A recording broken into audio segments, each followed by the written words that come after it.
Aujourd'hui je vais vous parler des boîtiers de pédalier et comment les remettre un peu à neuf. Donc voilà, j'ai démonté des vieux boîtiers de pédalier de mon cadre, de mon BMX.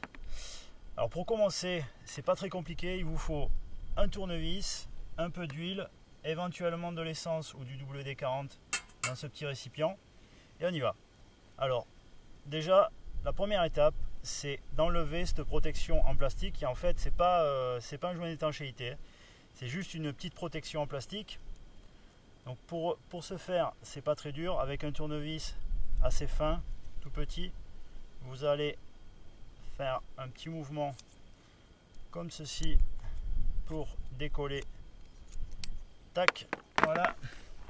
Une fois que cette protection en plastique est enlevée, vous vous rendez compte qu'il y a un joint d'étanchéité qui protège le roulement. Ce joint, il va falloir le faire sauter.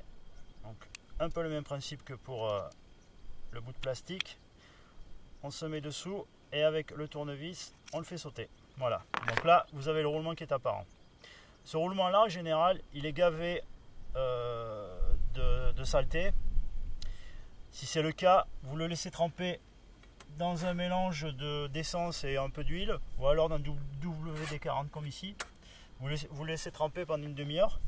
Une fois que c'est fait, vous le nettoyez avec, vous l'essuyez avec chiffon comme ceci, un vieux t-shirt. Voilà.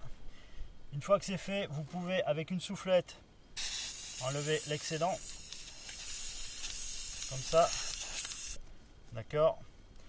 Après, moi, ce que je conseille pour remonter le roulement, c'est pas de graisse, parce que la graisse, en fait, ça va pas vous donner une super fluidité. Moi, je conseille plutôt de l'huile basique. Donc là, vous gavez d'huile, comme ceci. Une fois que c'est fait, vous faites tourner à la main. D'accord. Vous remettez dans le bon sens, parce qu'il y a un sens. Ça, c'est le côté qui va contre le roulement.